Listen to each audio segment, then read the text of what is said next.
Article 2, amendement 61, Monsieur Coquerel.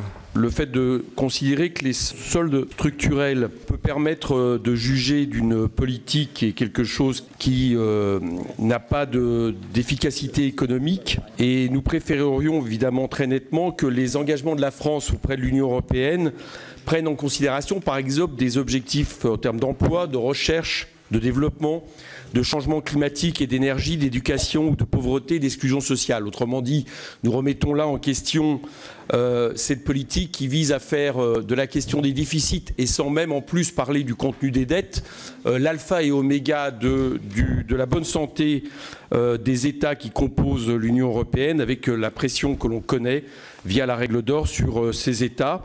Il nous semble que c'est une logique austéritaire qui envoie l'Union européenne dans le mur et qui mine, comme en Espagne ou dans d'autres pays, le consentement national à force de politique austéritaire.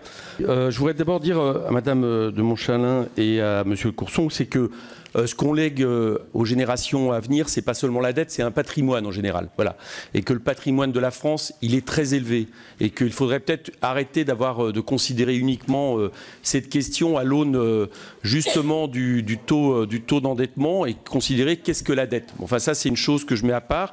La deuxième chose que je voudrais dire, c'est que, bon, là, on voit bien qu'on a deux amendements, encore une fois, qui sont un petit peu dans l'esprit de l'amendement précédent. C'est-à-dire, on va un peu plus loin dans la politique de bons élèves par rapport à l'Europe et d'austérité, et un troisième qui est plus mesuré, de retour à la case Hollande, on va dire.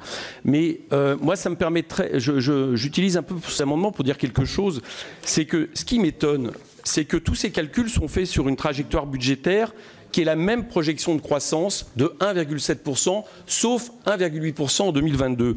Alors, je ne comprends pas. Le gouvernement est en train de nous dire qu'il nous fait un budget, notamment une politique fiscale, en faveur d'un retour à la croissance, et il a si peu confiance en lui-même qu'en réalité, il pense qu'en 2022, nous serons toujours sur la croissance conjoncturelle que nous avons aujourd'hui. Ça montre que soit la baisse des impôts, en réalité, est un cadeau fiscal qui ne sert à rien, soit elle est de telle taille qu'en réalité, elle réduit effectivement la possibilité de dépenses publiques, dont je vous rappelle qu'entre... Un petit peu de silence, s'il vous plaît. Oh, merci, Monsieur le Président. Je vous rappelle qu'entre 2012 et 2016, c'est la dépense publique qui a maintenu l'économie française et a fait en sorte qu'il n'y ait pas eu de récession, parce que les marchés privés étaient atones.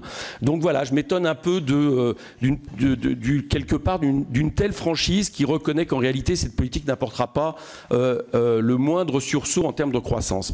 Je voulais d'abord dire que j'étais assez d'accord avec le début de la phrase de M. Vigier, parce qu'il est assez paradoxal quand même d'avoir d'un côté un État qui peut emprunter à des taux d'intérêt extrêmement faibles sur les marchés aujourd'hui, et d'un autre côté, par une certaine politique, de rien pouvoir faire pour les collectivités qui, elles, sont obligées d'emprunter à des taux qui sont exorbitants par les banques. Bon, ça pose des questions de pôle public, etc. Mais je pense que c'est une contradiction qui est intéressante à pointer. Bon, nous, on va voter pour cet amendement parce qu'il me semble effectivement, y compris dans l'explication de vote, assez révélateur de ce que je crois que le gouvernement s'apprête à faire. C'est-à-dire qu'il y a l'idée d'une application effectivement d'une règle d'or aux collectivités, de la même manière que l'Union européenne applique la question de la règle d'or vis-à-vis des États. Bien. Et avec quelque chose, je vous ai entendu tout à l'heure, Monsieur Darmanin, vous avez dit il y aura des bonus pour les bons élèves. Et puis, pour les mauvais élèves, on verra en 2019. Moi, ce que je crois, c'est qu'au bout d'un moment, dans ces histoires de contractualisation, on va avoir le droit à de l'argent distribué selon les réformes structurelles faites.